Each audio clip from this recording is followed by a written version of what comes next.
ॐ स्थापकाय च धर्मस्य सर्वधर्मस्वरूपिणे अवतारवरिष्ठाय रामकृष्णाय ते नमः।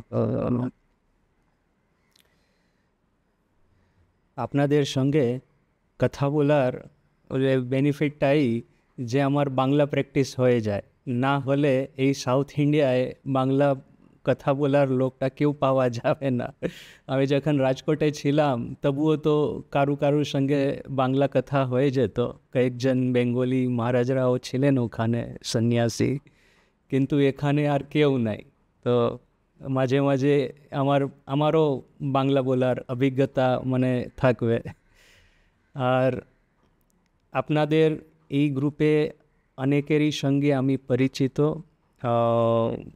যে শারদাই নারী জাগরণে যখন আমি যাই ওখানেও অনেকেই আসে। আর দেখেছি যে এটা একটা খুব ভালো, আমি এটা আগে জানতাম না যে এরকম করে অনলাইন ক্লাস হয় আর এত ভক্তরা এত নিষ্ঠাপূর্বক শ্রবণ করে। এটা কিন্তু আমার পক্ষে একেবারে নতুন। যখন প্রথমবার আমাকে শারদাই নারী জাগরণে ডেকেছিল আর তারপর আমি দেখলাম যে লালিদির সঙ্গে পরিচয় হলো, আর উনি দেখলাম যে অনলাইন ক্লাস তো খুব নিষ্ঠাপূর্বক করেনি, আর তার সঙ্গে সঙ্গে আমাদের দিল্লি আশ্রম যেটা আছে ওখানেও একেবারে খুব রেগুলার উনি ওখানে যায়, অনেক খুব ভালো কাজ করে। এই রিসেন্টলি দুর্গা পূজা গিয়েছে, মায়ের ভোগ রান্ধার বানানোর ওনার খুব একটা অপরচুনিটি পেয়েছেন উনি। তো এই সব দেখি আর আমি ভাবি যেন এত সব অভিজ্ঞতা তো আমারও নেই। এই যে বিভিন্ন সেন্টারে যাওয়া, বিভিন্ন সেন্টারে এজ এ ভলেন্টিয়ার কাজ করা, আমাদের তো কি হয় যে একটা স্ট্রাকচার্ড লাইফ আছে, একটা রুটিন বানানো আছে, সেই রুটিন ফলো করতে হবে, এই ডিউটি দেওয়া আছে সেই ডিউটি করতে হবে, যেই সেন্টারে পাঠানো হবে সেই সেন্টারে যেতে হবে।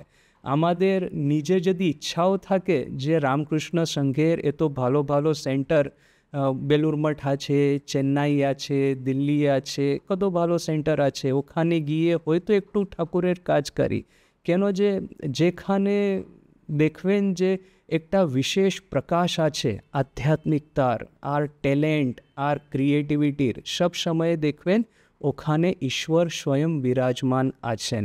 তো বড় সেন্টারে অনেক ভক্ত আসে, অনেক অ্যাক্টিভিটি হয়, ওখানে যদি যোগদান দিই তো কত ভালো হবে এরা আমি ভাবি।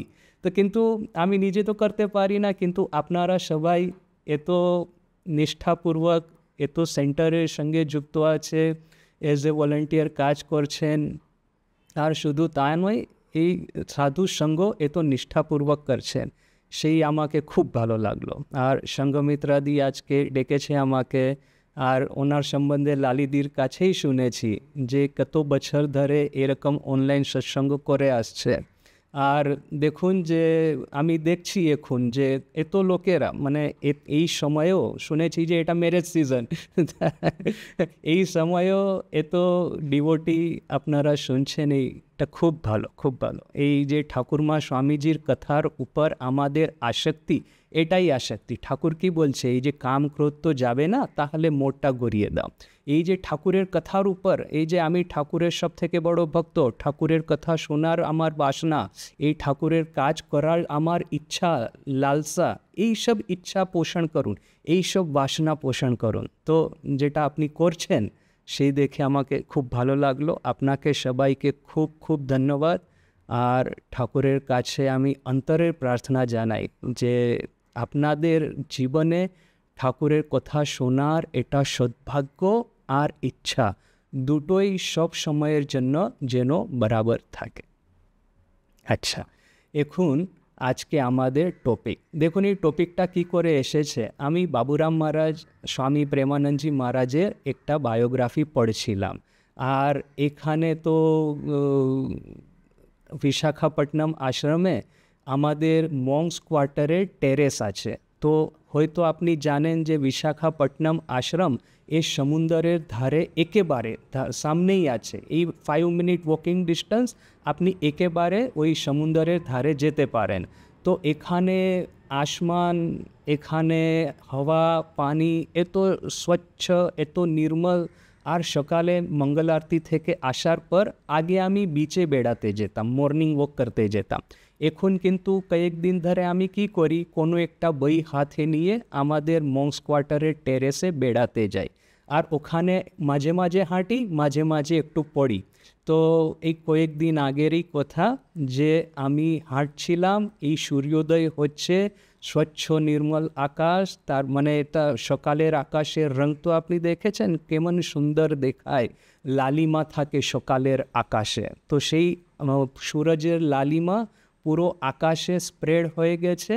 আর আমি সেই সময় বাবুরাম মহারাজ একটা খুব সুন্দর একটা এই কবিতা বলেছেন, সেই কবিতা সেই সময় আমি পাঠ করছিলাম, যে 14 ভুবন ধ্বংস হলে আসমানেতে বানায় ঘর, প্রেমিক লোকের স্বভাব স্বতন্ত্র। তো আমাকে এত ভালো লাগলো, একেবারে যেন আসমানেতে ঘর বানিয়ে এখান থেকে চলে যাই, এই জগৎ থেকে। এই জগতে থাকলেই তো যত গোল, এই শরীরের দেহ পঞ্চমহাভূতের, এই যতদিন দেহ আছে ততদিনই তো এইসব গোল বাঁধায়।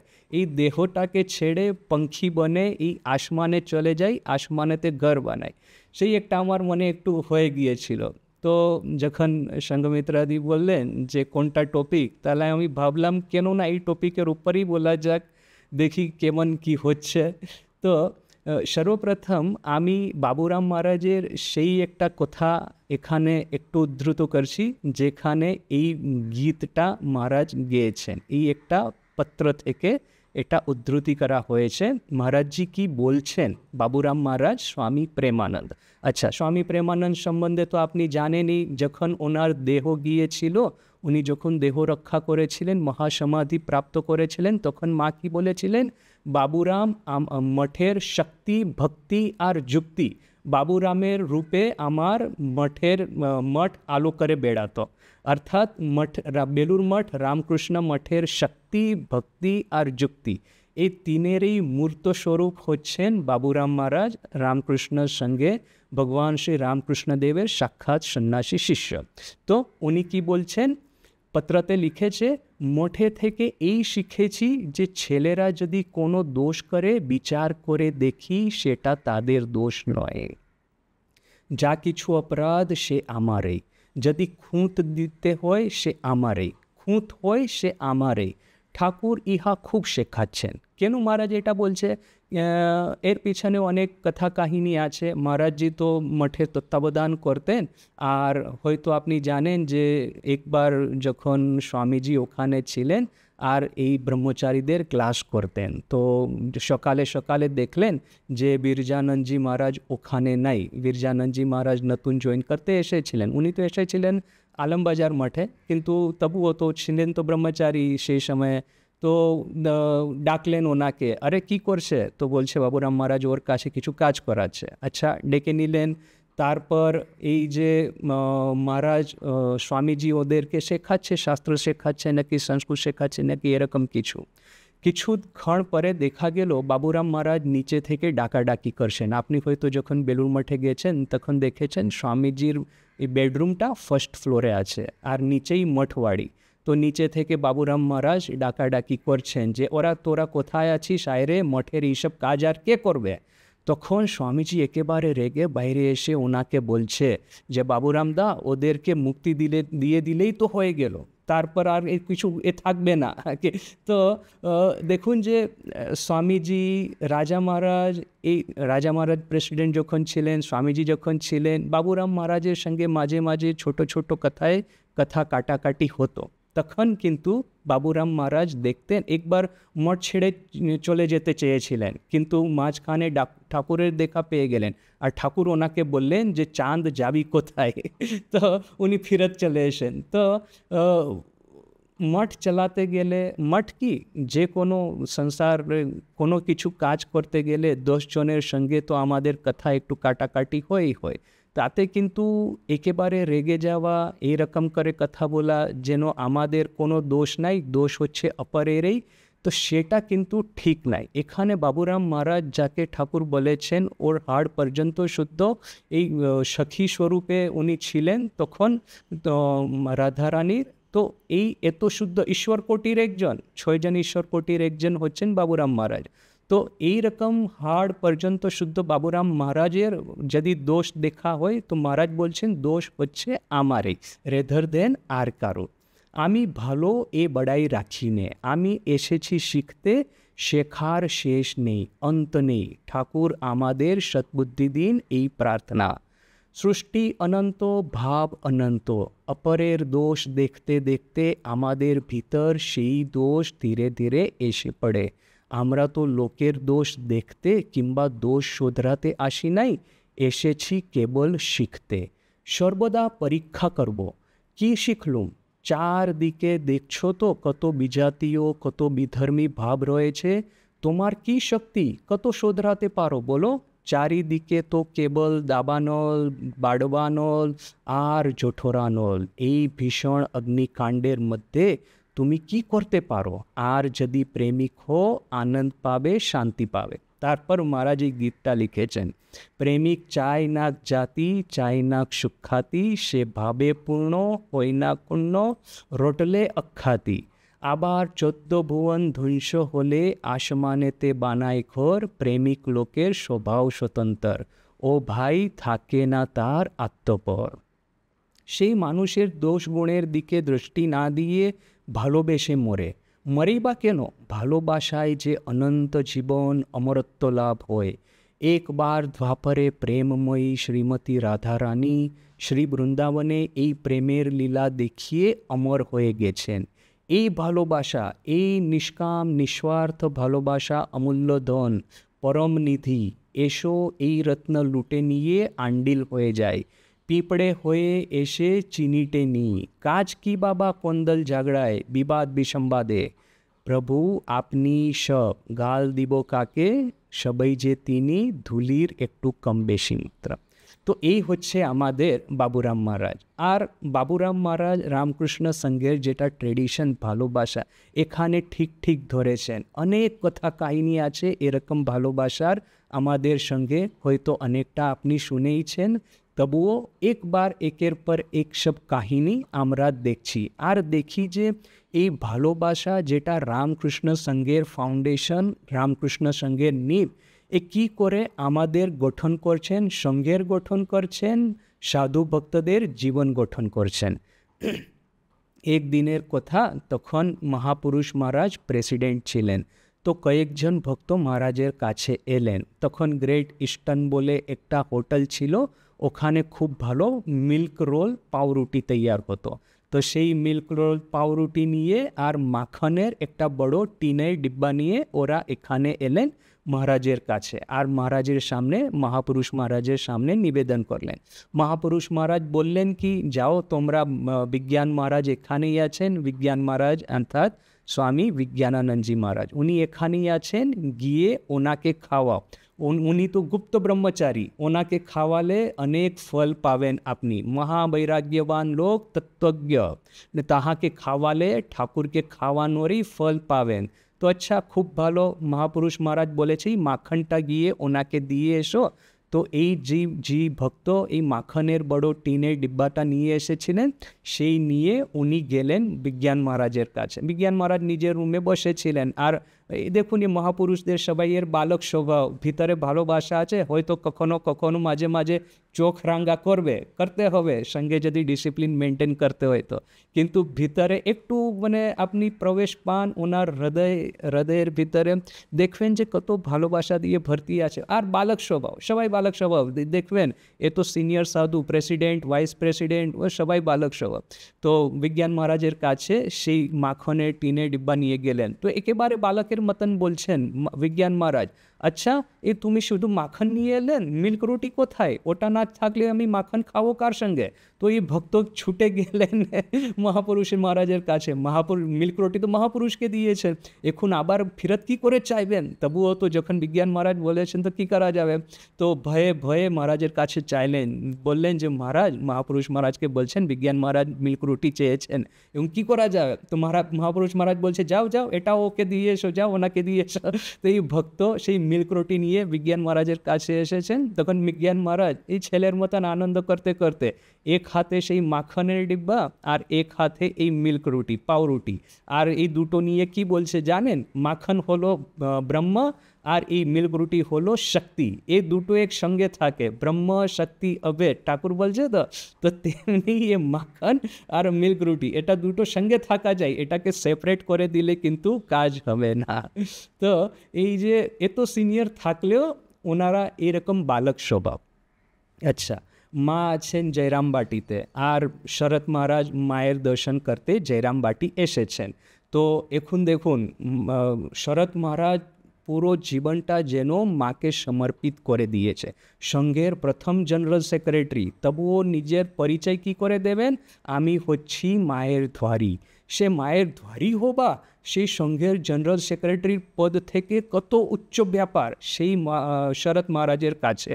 তো উনি মায়ের এত নিষ্ঠাবান, মানে ছেলে সন্তান মায়ের দর্শন করতে, মায়ের কাজের জন্য জয়রামবাটি গেছে। এখন মায়ের দর্শন করা কিন্তু মানে সোজা ব্যাপার নেই। আর যেটা রামময় মহারাজ আছে, এরা সব ছেলে সন্তান আছে মায়ের, সব সন্ন্যাসী ত্যাগী সন্তান, ওরা তো যখন ইচ্ছা ভিতরে গিয়ে মায়ের কাছে গল্প করতে পারেন, মায়ের কাজ করতে পারে। কিন্তু মহারাজের পক্ষে, শরৎ মহারাজের পক্ষে এত সোজা নেই। তখন উনি কী করলেন? রামময় মহারাজ ওখানে ছিলেন, ধরলেন ওনাকে, আচ্ছা দেখো, তুমি গিয়ে মায়ের উপর একটু নজর রাখবেন, দেখবেন মা কখন কী করছেন। মা যখন ফ্রি থাকে এসে আমাকে বলবে, আর আমি যা যা বলি তাই ভিতরে গিয়ে মায়ের কাছে বলবেন, নিজের বুদ্ধি একটু খাটাবি না, বুঝতে পারছিস তো? তো রামময় মহারাজ বলছে হ্যাঁ হ্যাঁ বুঝতে পেরেছি। তখন রামময় মহারাজ দেখেন যে মা কী করছে, মা সকালে তরকারি কেটে হয়তো তারপর একটু বিশ্রাম নিচ্ছে, হয়তো নিজের খাটে পা ঝুলিয়ে বসে আছে। তখন রামময় মহারাজ ছুটে এসে শরৎ মহারাজকে বলছেন, মহারাজ মা এখন তরকারি কেটে এখন নিজের মতন একটু বসে আছে। তখন শরৎ মহারাজ ওনাকে বুঝাবে, গিয়ে মাকে বলবি যেটা বলছি সেটাই বলবি, বলবেন যে মা, মহারাজ আপনাকে প্রণাম করতে চায়, উনি কি আসতে পারেন কি না, গিয়ে এরকম বলবি। আর যখন বলবেন হ্যাঁ, তবে এসে আমাকে বলবি। তো রামময় মহারাজ ভিতরে যাবেন, মাকে বলবেন হাত জোড় করে कि माँ शरद महाराज আপনাকে প্রণাম করতে আসতে চাইছেন, উনি কি আসতে পারবে কি না? তো মা বলবেন যে হ্যাঁ হ্যাঁ বলো শরৎকে আসবে। তো শরৎ মহারাজ ধীরে ধীরে করে যাবে, আর মোটা সোটা তো আর গ্রামের হয়তো আপনি বাড়িগুলো ছোট্ট, এই দরজাগুলো ছোট্ট, তো মহারাজ সোজা করে ঢুকতে পারবে না, কাত হয়ে ঢুকতে হবে। সেই কাত হয়ে বাড়ির ভিতরে ঢুকবেন, মা বসে আছে পা ঝুলিয়ে, তো নতমস্তক হয়ে, নত জানু হয়ে মাকে প্রণাম করবেন, আর জোড় হস্ত করে মাকে বলবেন যে মা আপনি ভালো আছেন তো? তো আর মা বলবে হ্যাঁ আমি ভালো আছি, আর তুমি কেমন আছো বাবা? তো শরৎ মহারাজ বলবেন যে হ্যাঁ মা আমিও ভালো আছি। আর দেখুন এই পুরো প্রণাম হচ্ছে তখন মায়ের কিন্তু এক মুখ ঘুমটা, এই ঘুমটা কিন্তু লাজ শরৎ মহারাজের কাছে কিন্তু পুরো লাজ করবে। আর শরৎ মহারাজ মাঝে মাঝেও আক্ষেপও করবেন, আমি যেন বেটির শ্বশুর। তো এরকম শরৎ মহারাজ প্রতিদিন, রামময় মহারাজ বলছে প্রতিদিন একটাই রুটিন, যে শরৎ মহারাজ ভিতরে যাবেন, জোড় হস্ত করে মাকে জিজ্ঞাসা করবেন যে মা আপনি কেমন আছেন? মা বলবে বাবা ভালো আছি, তুমি কেমন আছো? আর শরৎ মহারাজ আমিও ভালো আছি। আর তারপর শরৎ মহারাজ মোটা সোটা আবার কষ্ট করে উঠতে হয়, আবার কাত হয়ে বাড়ির বাইরে আসতে হয়, আর আবার বাইরে গিয়ে নিজের রুমে গিয়ে বসবে। তো প্রতিদিন একটাই রুটিন। মহারাজ বলছে আর কোনো কথা নেই, কিন্তু এই এতটা কথার ভিতরে যেটা ভালোবাসা দুইজনের, রামময় মহারাজ দেখে বুঝতে পারছেন যে হ্যাঁ এই ভালোবাসা কত ওনার দুইজনের ভিতরে অনন্ত ভালোবাসা আছে।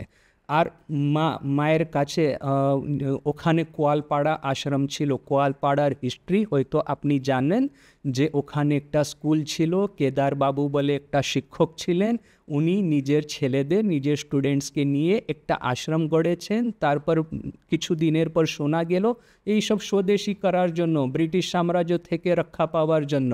তারপর কিছু দিনের পরে শোনা গেল যে জয়রামবাটিতে মা শারদা আছে, ঠাকুর শ্রীরামকৃষ্ণ দেবের সহধর্মিণী জীবিত আছে, জয়রামবাটিতে কাছেই আছেন। তো কেদারবাবু গেলেন, মাকে দর্শন করলেন, মায়ের আশীর্বাদ চালেন, বললেন যে মা আপনি যখন কলিকাতা যাবেন তো ওখানে কোয়ালপাড়া হয়ে যাবেন। তো মাও মাঝে মাঝে কোয়ালপাড়া আসতেন কলিকাতা আসা যাবার সময়। নিজ হস্তে ঠাকুরের আর নিজের ফটো মা ওখানে মন্দিরে স্থাপিত করেছিলেন।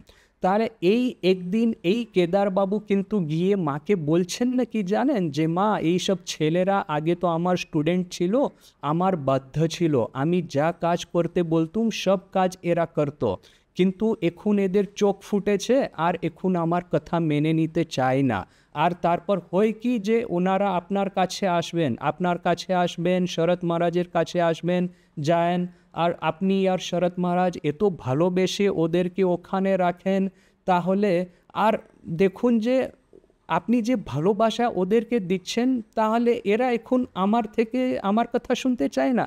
কেন এরকম করছে? মা আপনি একটা কাজ করুন, এখন আমার ছেলেরা আপনার কাছে এলে আপনি ওদেরকে থাকতে দেবেন না, তাহলে ওরা বাধ্য হয়ে আমার কথা শুনবে। যেমনি কেদারবাবু এরকম বলছেন, মা একেবারে গম্ভীর হয়ে গেছে। আর মা বলছেন নাকি জানেন যে এ কি বললে কেদার, ভালোবাসাই তো আমাদের আসল। আর তারপর আমি মা হয়ে আমার ছেলেকে কি করে বলি যে তোমরা আসবে না? তুমি কি আমার কাছে এটা বলাতে চাও আমার ছেলে আসবে না, এরকম আমার মুখ থেকে বলাতে চাও? মা এমন গম্ভীর হয়ে গেলেন, কেদারবাবু একেবারে ওনার পায়ে লুটে পড়লেন, বললেন জোড় হস্তে, মা আমাকে ক্ষমা করুন, আমি তো বুঝতে পারিনি এরকম কথা বলা কত বড় অপরাধ। তো দেখুন ইভেন মা যতবার এই ঠাকুর মা স্বামীজি ডাইরেক্ট ডিসাইপল, ওদের জীবনে দেখুন যে আমরা যখন ট্রেনিং সেন্টারে ছিলাম তখন এই যে মোনেস্টিক অর্ডার, বিভিন্ন ধরনের মোনেস্টিক অর্ডারের গঠন কি করে হলো, কেমন ওদের হিস্ট্রি, এটা একটু কম্পারেটিভ রিলিজনের মাঝে আমাদের পড়ানো হতো। তখন একবার যখন বুদ্ধিস্ট সংঘের একটা হিস্ট্রি পড়ছিলাম, তখন আমাদের আচার্য মহারাজ বলেছিলেন, বোধহয় প্রভানন্দজি বলেছিলেন, যে বুদ্ধিস্ট সংঘের আপনি দেখবেন যে কতগুলো নিয়মাবলী, মানে বড় বড় পুঁথি ভরে নিয়ম আছে। এই সাধু ভিক্ষুকে এটা করতে হবে না, এইরকম পয়েন্ট পর পয়েন্ট বানিয়ে কত পুঁথি পড়ে আছে, এ তো সব নিয়মের পালন করতে হয়। কিন্তু রামকৃষ্ণ সঙ্গে দেখবেন কোনো নিয়মাবলী নাই। এই ঠাকুরমা স্বামীজির ভালোবাসা এই একটা নিয়মাবলী। আর আমাদের যা কিছু শেখার আছে সেই কথামৃত আর মায়ের কথা আর স্বামীজির কমপ্লিট ওয়ার্কস, এর ভিতরেই সব কিছু আছে। তাছাড়া একটু অ্যাডমিনিস্ট্রেটিভ রুলস আছে। এখন তো গভর্নমেন্টের সব কাজ করি, গভর্নমেন্টের সঙ্গে গভর্নমেন্টের সব রুলসগুলো মানে ফলো করতে হয় বলে অ্যাডমিনিস্ট্রেটিভ রুলস আছে। তবে এইটা মোনেস্টিক রুল কয়েকটা মাত্র আছে, তার ছাড়া বেশি নাই। তো এই রুলস রেগুলেশন ছাড়া এই আমাদের সঙ্ঘ এত ভালোবেসে চলছে, এত ভালোভাবে চলছে কেন? যে আমাদের ফাউন্ডেশনে এই ভালোবাসা আছে। একবার জয়রামবাটিতে একজন ছেলে এলো, বলছে দীক্ষা নেব। তো মা ওকে সব কিছু জিজ্ঞাসা করলেন, কি নাম, কি কাজ করে, কোথায় থাকে। শেষে জানা গেল সেই ছেলে বাগদি। এখন সেই সময়ের সব কথাগুলো, সেই সময়ের যেমন ট্রেডিশন, পাড়া গ্রাম, ওখানে ইনি হলেন ব্রাহ্মণ ফ্যামিলি, মা হলেন ব্রাহ্মণ, আর এই ছেলে হলো বাগদি। এই বাগদিকে দীক্ষা দেওয়া মানে একটা বড়া মানে সামাজিক একটা কষ্টকর ব্যাপার। তো মা প্রথম তো ওকে বললেন যে তুমি একটা কাজ করো, এখন আমার শরীর ঠিক নাই, হয়তো তুমি একটা কাজ করো, তুমি কলকাতায় এসে তুমি দীক্ষা নাও, আর তোমার তো কুলগুরু তো আছেই, তোমার এত তাড়াতাড়ি কিসের আছে দীক্ষার। এরকম করে মা কোনোভাবে ওকে নিরস্ত করার চেষ্টা করছে। এই ছেলেটি কিন্তু বুঝে গেল মা যেটা মুখে বলছে না, কিন্তু মায়ের ভাব কি, নিজে বাগদি আর বাগদিকে পাড়া গাঁয়ে কী করে দীক্ষা দেবে। তো চট করে ও বলে উঠল, সেই তেলোভেলোর মাঠে একটা বাগদির মেয়ে হতে আপনার কোনো অসুবিধা হলো না যখন দরকার ছিল, এখন দরকার নাই সেই জন্য বাগদির মা হতে চান না আপনি? আর চট করে এমন মুখে বলে দিয়েছে, অন্যের ভক্তেরা ছিল ও সবাই একেবারে একদম স্তম্ভিত হয়ে গেছে, এ মায়ের মুখে এরকম কথা বলা। মা কিন্তু কোনো রাগ করেনি, উপরন্তু একটু একটু হেসে বলছে, আচ্ছা ঠিক আছে, একটা কাজ করো, তুমি কালকে এসো, দেখা যাবে। তারপর কালকে যখন নেক্সট ডে ছেলে গেল, তখন কি যে কালী মামা ওখানে ছিলেন না, আর নলিনীও হয়তো কোনো কাজের জন্য হয়তো স্নান করার জন্য পুকুরে গিয়েছিল। তখন মা এই কেন কালী মামা আর নলিনী এদের যেমন একটা ছিল যে এই বাগদি এই এটা এইসব, তো সেই জন্য ওদের উপস্থিতিতে মা দেখলেন যে যেমন ওনারা ওখান থেকে সরে গেছেন, চট করে ছেলেকে ডেকে ওকে দীক্ষা দিয়ে দিয়েছে। আর তখন ওখানে আরামবাগের ডাক্তার প্রভাকর বাবু ওখানে ছিলেন। তো সেই বিকেলে বলেন নাকি, এই যে ভক্ত মায়ের খুব ভালো ভক্ত, বলছেন নাকি দাদা বেটা বাগদির পো যেন লাঠির জোরেই আদায় করলে গো। আমরা ব্রাহ্মণ কুমার আর কত মুনি ঋষিরা স্তবস্তুতি করে, কত সাধ্য সাধনা করে, পান না সেই ব্রহ্মময়ীর ইচ্ছা, সবই ব্রহ্মময়ীর ইচ্ছা, দয়া যে কার উপর কখন কিসে হয় তিনি জানেন দাদা। তো এই মায়ের সন্তানরাও এটা মানে এইরকম করে।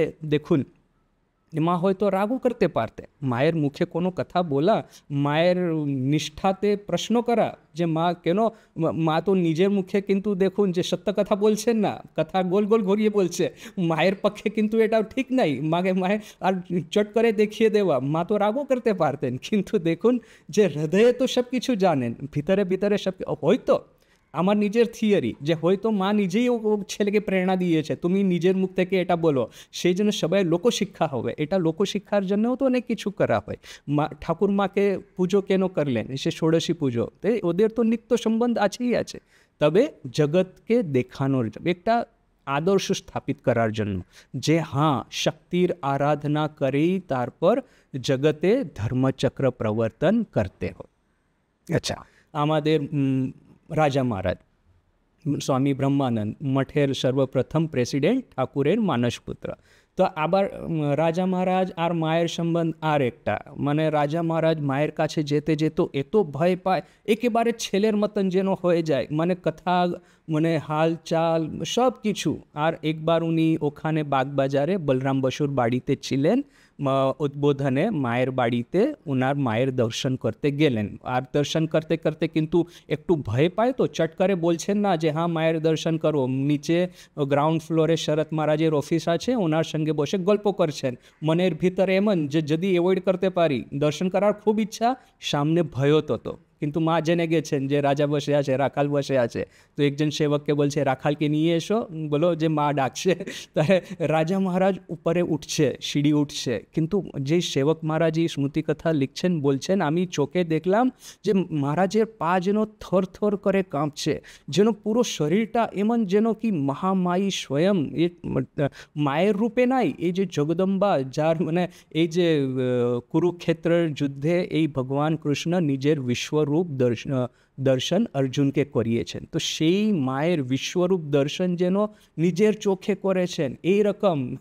এরকম ভয়ে ভয়ে উপরে গেলেন আর মায়ের সামনে নতজানু হয়ে নতমস্তক হয়ে প্রণাম করলেন আর হাত জোড়ে বসে রইলেন। মা জিজ্ঞাসা করলেন যে বেটা বাবা কেমন আছো তুমি, তোমার সঙ্গে যেই ছেলেরা সব কেমন আছে?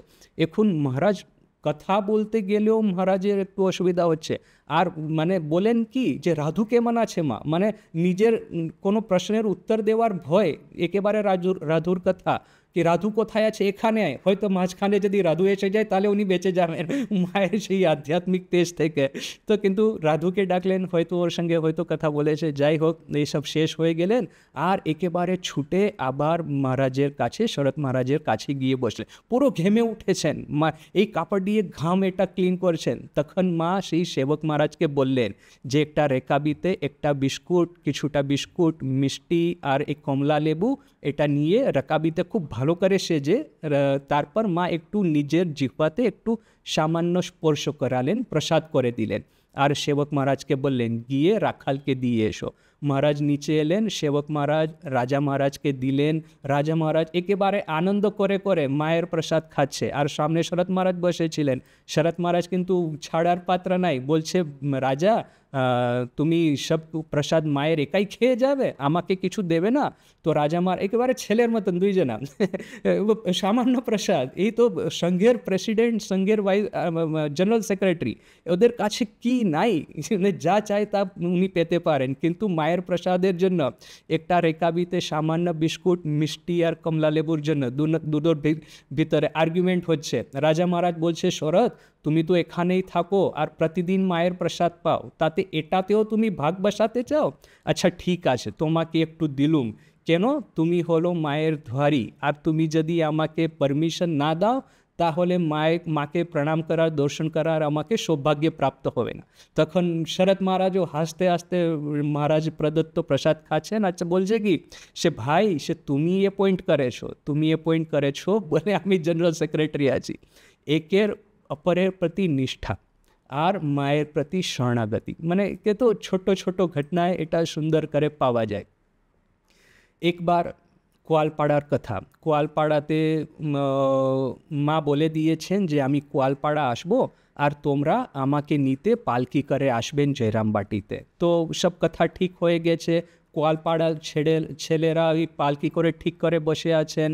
কিন্তু হঠাৎ দেখা গেল যেদিন পালকি করে যাবার কথা ছিল মাকে নিয়ে আসার জন্য, সকাল থেকে বৃষ্টি হচ্ছে, আর যা প্রচণ্ড বৃষ্টি, মুষলাধার বৃষ্টি, কি করে ওনারা যাবেন ওখানে? তবে কেদারবাবু বলছেন দেখো মাকে তো বচন দিয়েছি, মাকে কথা দিয়েছি, এখন যদি না যাই তাহলেও তো এটা ভালো হবে না, যাও তোমরা যাও, যা যেমন করে হোক তোমরা যাও, গিয়ে মায়ের সামনে হাত জোড় করে দাঁড়িয়ে থাকবেন, বলবেন যে মা আমরা এসেছি, তারপর মা যেমন নিশ্চয় করেন তেমনি করবে। তো আচ্ছা ঠিক আছে, এই ছেলেরা এত বৃষ্টিতে প্রাণের সংশয়, এমন অবস্থাতে এই মাঝখানে নদী সাঁতরে পার গিয়ে এত কষ্টের ভিতরে জয়রামবাটি পৌঁছলেন। ওখানে গিয়ে মায়ের বাড়ির রুমের সামনে গিয়ে বলছেন, মায়ের ঘরের সামনে, মা আমরা আপনাকে নিতে এসেছি। তো কালী মামা ওখানে ছিলেন, কালী মামা রেগে চোটে আগুন। কালী মামার কথা যদি আপনি শুনেছেন তো আপনি যদি জানেন ওনার টেম্পার কত ছিল। তো একেবারে চোটে আগুন, তোরা পাগল নাকি, এই বৃষ্টিতে দিদিকে নিতে এসেছো, বুঝতে পারছো না এই সময় কেউ যেতে পারে না? তারপর আরও একটা কিছু কথা বলে দিলেন, কেদারের তাঁতি বুদ্ধি এরকম কিছু বলে দিয়ে। তো এখন মা কিন্তু হাসছে, আর মানে মৃদু হাসছে, কিছু বলছে না। দেখছেন যে কালী মামার ছেলেরা কি কথা কাটাকাটি হচ্ছে। তো এই ছেলেরা বলছেন না কি মামা আমরা তো মাকে বচন দিয়েছি, সেই বচনের পালন করতে এসেছি আমরা, কিন্তু মাকে এসেছি না বচনের পালন করতে এসে, এখন মা যাই বলবেন তাই হবে। তো মাও মৃদু মৃদু হেসে বলছেন যে তোমরা কথা রাখতে পারো আর আমি কথা রাখতে পারি না, চলো আমি আসছি তোমাদের সঙ্গে। অন্য যাদের যাওয়ার কথা ছিল, রাধু, মাকু, নলিনী, এই সবাই এর পরের দিন আসবে যখন বৃষ্টি থেমে যাবে, আজকে আমি তোমাদের সঙ্গে আসছি, তোমরাও যেমন কথা রাখতে পারবে আমিও তেমনি কথা রাখতে পারি। তখন এই ছেলেরা নিজে থেকে বলছে না মা, এই বৃষ্টিতে তো কেউ বেরোতে পারে না, আপনাকে কষ্ট করে নিয়ে যাব, তারপর জ্বর টর হয়, এটা কিন্তু ঠিক নাই, আপনি আজকে থাক আর কালকে আমরা যাব। তখন কিন্তু এই কালী মামাও হেসে ফেললেন জোরে জোরে, আর মাও হেসে ফেললেন। দেখুন যে ছেলেদের ভালোবাসা কত, মানে হয়তো ওদের অ্যাকশনটা একটু পাগলপনের মতন লাগবে, যে উন্মাদের মতন, যে এই বৃষ্টিতে কেউ বাড়ির থেকে বাইরে বেরোয় না আর এনারা পালকি নিয়ে চলে এসেছেন। কিন্তু মা যখন কথা রাখতে চেষ্টা করছে তখন ওনারা সামনে থেকে বলছে মা আপনি যেতে পারবেন না, এবং কালকেই যাব। তো হয়তো মানে কেউ ভাববে এইসব ছোট ছোট ঘটনাগুলো লিপিবদ্ধ করা কেন? তো আমার নিজের যেটা থিওরি, যে এই ঘটনাগুলো লিপিবদ্ধ করা হয়েছে সেই জন্য যে আমরা ওটার উপরে ধ্যান করতে পারি। এই যে অনেকবার আমি ভাবি রামকৃষ্ণের সঙ্গে জপ ধ্যান করা কোনো ব্যাপার নেই, এটা ছোট্ট কথা, কোনো বড় ব্যাপার নেই। সে আপনি কি বলছেন যে বসে নাক টিপে প্রাণায়াম করবেন নাকি বসে জপ করবেন, এইসব হতে থাকবে। অন্য জায়গায় যদি আর কোনো সঙ্গে থাকবেন এইসব আপনি বিধিবিধান করবেন। আমাদের সঙ্গে এই স্মৃতি কথাগুলো স্মরণ মনন চিন্তন করলেই আপনার এমন সুন্দর ধ্যান হয়ে যাবে, মনটা এত ভালো করে একাগ্র হয়ে যাবে যে আর কোনো আধ্যাত্মিক সাধনার দরকার থাকবে না। আর একটা সুন্দর কথা জয়রাম বাটির একটা মেয়ে বৃদ্ধা মজুরনি উনি মাঝে মাঝে জয়রাম বাটি আসেন, আর আশপাশের গ্রামের এই যে ভক্তগুলো ওনার যদি কিছু তরকারি আছে, সবজি আছে, এরকম কিছু মায়ের কাছে পাঠাতে হয়, এই বৃদ্ধা মজুরনির মাথায় নিয়ে ওটা উনি আসেন। তো একবার এই মজুরনি এই বৃদ্ধা মায়ের কাছে এলেন, তো মা ওনাকে দেখে জিজ্ঞাসা করছেন যে মা, আপনি মাঝি বউ, অনেক দিন তুমি আসোনি, কি হলো, কি ব্যাপার, তোমাকে দেখিনি অনেক দিন ধরে। তো এই বৃদ্ধা যেমন মায়ের সহানুভূতি পেলেন, উত্তর দিলেন যে মা, আমি বড় কষ্টে পড়েছি, আমাকে অন্যের সন্ধানের জন্য অনেক জায়গায় ঘুরতে হয়। কেন? আমার জোয়ান রোজগারি ছেলে ছিল, সেই কয়েকদিন হলো মারা গেছে, কয়েকদিন ধরে মারা গেছে। তো যেমনি এই বৃদ্ধা এই কথা বলছেন, তো মা একেবারে বললেন যে মাঝি বউ বলো কি, এরকম করে একেবারে বসে পড়লেন। আর মানে এত সহানুভূতি, এত ভিতর থেকে দর্দ, আর মায়ের যখন এই সিম্পাথি, মায়ের এটা এই সহানুভূতি দেখে বৃদ্ধা কিন্তু একেবারে ডাক ছেড়ে কাঁদতে লাগলো। আর বৃদ্ধা ডাক ছেড়ে কাঁদছে, মাও সঙ্গে সঙ্গে বসে পড়লেন, আর ওখানে যেই বারান্দার খুঁটিতে মাথা রাখিয়া তাহার সহিত ডাক ছেড়ে কাঁদিতে আরম্ভ করিলেন। মাও কাঁদছে ডাক ছেড়ে, বৃদ্ধাও কাঁদছে, আর বাড়ির সবাই একেবারে ছুটে চলে এলেন। মা কাঁদছে কেন, কি ব্যাপারটা কি হলো?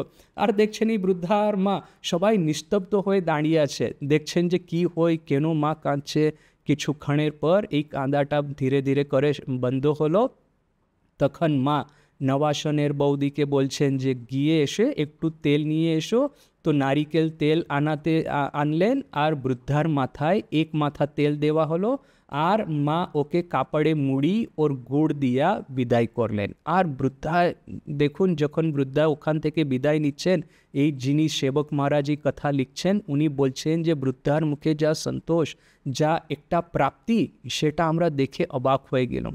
এই বৃদ্ধ বয়সে এই মজুরের কাজ করে, এইসব করে আপনাকে যদি জীবন কাটাতে হয়, তখন আর জোয়ান রোজগারি ছেলে মারা গেলে কত কষ্ট হয়। সে নির্ধারণ কষ্টের কি কোনো উত্তর আছে, সে কোনো ওটা আছে, মানে ক্ষতিপূরণ আছে না। তবুও মায়ের ডাক ছেড়ে কাঁদার ফলে এই বৃদ্ধা এত আত্মসন্তোষ পেয়েছে যে জোয়ান রোজগারি ছেলে মারা যাওয়ার এই সন্তাপটাও ক্ষণিকের জন্য হয়তো বিস্মৃত হয়ে গেছে। আচ্ছা, এবার একটু ঠাকুরের কথা। ঠাকুর আর হৃদয় আমরা সবাই জানি যে কেমন ওদের চলতো, ঝগড়াঝাঁটি তেমন হতো, আবার সঙ্গে সঙ্গে ভাবও হতো।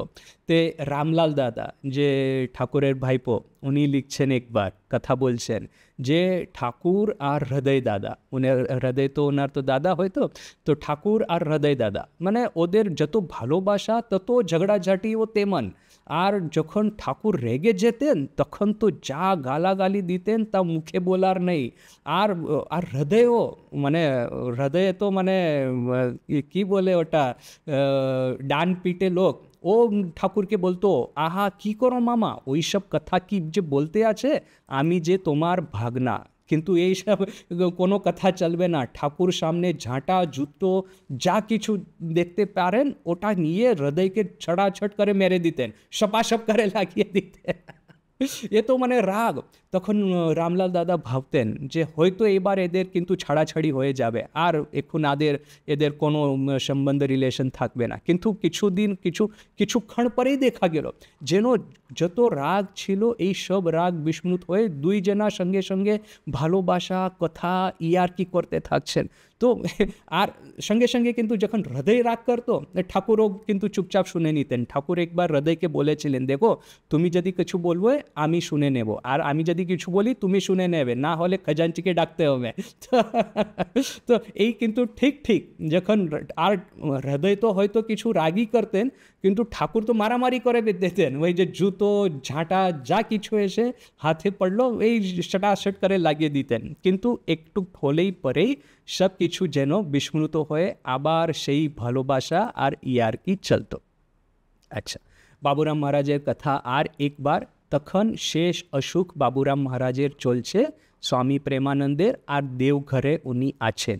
তখন ঠাকুরের পরম ভক্ত বলরাম বাবুর পুত্র রামবাবু, উনি ওখানে ছিলেন দেওঘরে, আর বাবুরাম মহারাজের সেবক আর যেটো সন্ন্যাসী সন্তান ছিলেন ওদের জন্য খুব ভালো ভালো রান্না বানিয়ে ওদেরকে দিয়ে যেতেন, আর সেবকরাও খুব ভালোবেসে এইসব ভালো রান্না খেতেন। আর বলরাম বাবু তো ঠাকুর নিজে বলেছেন বলরামের অন্ন শুদ্ধ, তো ওনার যে পুত্র যদি এইসব বানিয়ে নিয়ে যায় তাহলে তো খাবার কোনো ব্যাপারই থাকে না, ঠাকুর নিজের ওদের বাড়ির অন্ন খেয়েছেন। কিন্তু বাবুরাম মহারাজের একটু তপস্যার ভাব ছিল। উনি দেখলেন যে রাত হলে দিন হলে সেবকরা খুব পেট ভরে ভরে খাচ্ছে, তখন উনি একটু রাগ করে নিজের সেবককে তিরস্কার করে বললেন যে এটা তোমরা কি করছো, সাধু হয়ে এসেছো, জিহ্বা আর উপস্থ উপর সংযম রাখতে হয়, খাবার লোভে তোমরা কেন এত মেতে যাচ্ছ, এই লোভে পড়ে খাওয়া, এটা তো আমাদের সাধুদের সংস্কার নাই, এটা তোমরা কি করছো। তো যেমনি বাবুরাম মহারাজ এইরকম করে তিরস্কার করলেন, এই সেবকের অহংকারটা জাগ্রত হয়ে গেল। ও ভাবছে যে মহারাজ আমাকে এত তীব্র কথা বলে দিলেন, আর আমি তো ওই ভক্ত এত ভালোবেসে দিচ্ছেন তবেই তো আমি খাচ্ছি, না হলে কি আমি কি সামনে গিয়ে চেয়ে চেয়ে খাচ্ছি কি না। তো অভিমানের এসে ও বাড়ি ছেড়ে আশ্রম ছেড়ে চলে গেল। এখানে বাবুরাম মহারাজ খোঁজ করছে যে কোথায় গেল কোথায় গেল, কেউ বললো যে ও ছেড়ে পালিয়ে গেছে, তার আর কয়েকজন সাধুকে পাঠিয়ে দিলেন মহারাজ, গিয়ে দেখো কোথায় বসে আছে, ঘাটে বসে আছে, রাস্তায় কোথায় আছে, দেখো কি করছে।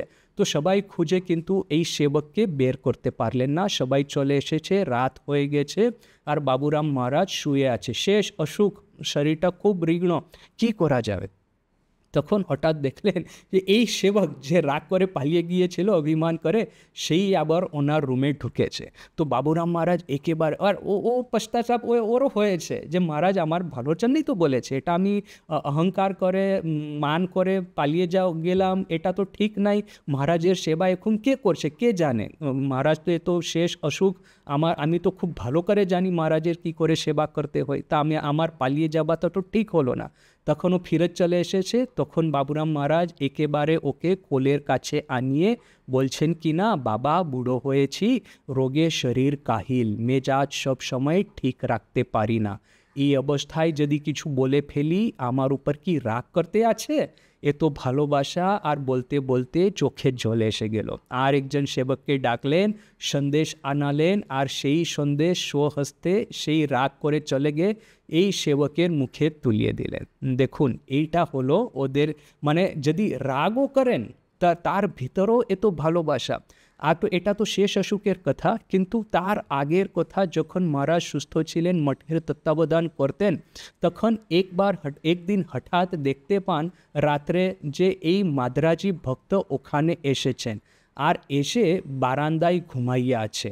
অনেক রাত্রে বাবুরাম মহারাজ যখন উপরে যাচ্ছিলেন তখন দেখলেন যে তাহার মশারি নাই, তখনই মশারি লইয়া গিয়া তাহার উপর খাটাইয়া দিলেন, আর নিজের হাতে পাখা দিতে লাগলেন। আর দেখুন এটা কত বড় কথা যে নিজের হাতে ওকে পাখা দিচ্ছে। ওই মাদ্রাজি ভক্ত শুয়েছিল, হঠাৎ জেগে উঠলো, আর উঠে বলছে নাকি মহারাজ নিজের হাতে পাখা দিচ্ছে, এই অদ্ভুত দৃশ্য। তো তখন ও চোখে জল এসে গেল। তো এই হলো আমাদের বাবুরাম মহারাজ। আর বাবুরাম মহারাজের দেখুন যে নিজের ব্যবহার্য জিনিস যা কিছু থাকে ওই সব কিছু যখন ওনার কাছে এরকম কেউ আসে যাদের দরকার আছে তো চট করে বিলিয়ে দিতে পারেন, তখন এই দেখবেন না যে এটা আমার জন্য, এটা নিজের, এটা কাজের জিনিস। একবার একজন নাপিত মহারাজের কাছে এসেছেন, মহারাজকে বলছেন যে মহারাজ আমার বাড়িতে চুরি হয়েছে, আমি সব কিছু হারিয়ে ফেলেছি। সেই দেখে নাকি মহারাজ কী করলেন, ওকে একটা টাকাও তো দিলেনি, সঙ্গে সঙ্গে নিজের ব্যবহারে একটা গামছা ছিল, নতুন গামছা কেনা হয়েছে, সেই ওই নাপিতকে দিয়ে দিলেন। আর তারপর কিন্তু দেখলেন যখন সেবক মহারাজ নাই তো তখন দিলেন, সেবক মহারাজ থাকলে কিন্তু দিতেন না। তো প্রথম তো দেখলেন যে সেবক মহারাজ নাই তখন দিলেন, আর যখন পরে সেবক মহারাজ খুঁজছেন যে এই গামছাটা কোথায় গেল, তখন বাবুরাম মহারাজ একটু ভয়ে ভয়ে বলছে, যেন ওই নিজের উপর রাগ না করে, উনি মঠের ম্যানেজার, উনি সত্ত্বাধিকারী, সব কিছু ওনার হাতে, যা ইচ্ছা উনি কিনতে পারেন, যা ইচ্ছা করতে পারে। তবুও সেবক মহারাজের ভয়ে একটু করে বলছেন যে দেখো আমার কাছে তো গামছার কোনো দরকার ছিল না, ওর ওই বেচারার সব কিছু সর্বস্ব হরণ হয়ে গেছে, সেই জন্য আমি নিজের গামছা ওকে দিয়ে দিয়েছি। আচ্ছা, তো তো এইটা হলো আমাদের সংঘ। এই সংঘের ভিতরে আপনি দেখবেন যে মানে এই 14 ভুবন নষ্ট হয়ে গেলেও আমাদের বাসনা কামনা এইসব নষ্ট হয়ে গেলেও আমরা আসমানেতে ঘর বানাতে পারি। তার মানে একটা ভালোবাসার একটা সংসার। ঠাকুর বলতেন তো বিদ্যার সংসার আর অবিদ্যার সংসার দুটো আছে। তো এই বিদ্যার সংসার আসমানেতে আমরা ঠাকুরের যতগুলো ভক্ত সন্ন্যাসী গৃহস্থ সন্তান আছে আমাদের এই আসমানে ঘর বানানো, অর্থাৎ এই বিদ্যার সংসার বানানো। আচ্ছা, তো আজকে এই পর্যন্ত। ওম শান্তি শান্তি শান্তি। আমার মানে ফোনের একটা প্রশ্ন আছে, বলুন। জয় মা। সবার আগে মানে এতটা বড় আমি ভক্ত নই, অবস্পর্ধা করছি না, তবুও ভক্তরাই তো অনেক কিছু করতে পড়েছে। আজকে আপনি যখন কথা বলছিলেন তখন পুরো বোঝা যাচ্ছিল তো ঠাকুর মনে কতটা ভালোবাসেন। মানে ওটা যখন আপনাদের মধ্যে দেখি ভালোবাসা এই যান্ত্রিক মাধ্যমে আমরা পেতে পারি, তাহলে ঠাকুর মার কতটা ভালোবাসেন ছিল। এটা এক নম্বর। আর দ্বিতীয় কথা মনে হচ্ছে একটা প্রশ্ন আমার সবসময় আছে, মা তো স্বয়ং জগদ্ধাত্রী ছিলেন, অনেক ভালোবাসে, মানে উনি ভালোবাসার পরিপূর্ণ কি বলবো, উনি নিজেই ভালোবাসা, মানে ভালোবাসা personified that's we can say. আর উনি মানে ব্রহ্মজ্ঞানেও পরিপূর্ণ বলবো না, উনি ব্রহ্ম বলতে পারেন, বলতে পারছি উনি ব্রেন।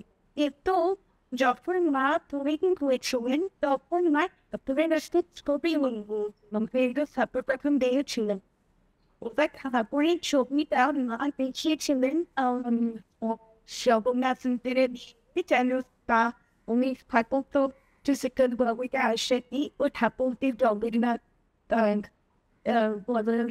দর্শন করিয়েছিলেন। মানে মায়ের মধ্যে এতটা ভালোবাসা দিলাম সকলের প্রতি। আর ঠাকুরের বলছে মা always smooth at the physical form স্ন্যাপটি আপাতত নেই, তাহলে কেন মা তো ঠাকুর আর মা তো একই ছিলেন, আচ্ছা তো মায়ের সাথে সবসময় চলে খুঁজতে মৌসুম, তাহলে এই ছবিটা কেন? সর্বপ্রথম তো ঠাকুর পুরী যাননি, কেন ওনার সন্দেহ ছিল গয়া আর পুরী ওখানে গিয়ে দেহ থাকবে না। তো সেই জন্য কেন যে যেখান থেকে যার অংশ প্রকট হয়েছে ওখানে যদি যান তাহলে এমন ভাব সমাধিতে নিমগ্ন হয়ে যাবেন, তাহলে ভাব সমাধিতেই মহাসমাধিতে পরিণত হয়ে যাবে। সেই জন্য ঠাকুর যাননি। আর মা কেন নিয়ে গিয়েছিলেন তাতে দেখুন যে ঠাকুর আর মা আলাদা নাই, সেটা তো আমরা সবাই জানি। ঠাকুরমা স্বামীজি 1 3 3 1, তো ঠাকুরমা স্বামীজি 3 জনের ভেতরে কোনো প্রভেদ ছিল না। তবুও এই যে মায়ার জগতে এসেছিলেন তো সেই শক্তি স্ত্রী দেহ ধারণ করে আসে আর নারায়ণ পুরুষ দেহ ধারণ করে আসে। তো মায়ার জগতে থাকতে গেলে এইটা যেটা পার্থক্য তো সব সময়ের জন্য থেকেই যায়।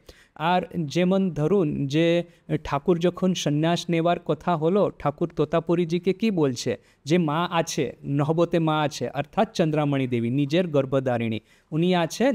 আর আমি যদি সন্ন্যাস নিই তার মানে তো আমার তো মানে শ্রাদ্ধ করতে হবে, মানে একটা শাস্ত্রীয় দৃষ্টিতে তো মৃত্যু হয়ে গেল ওনার।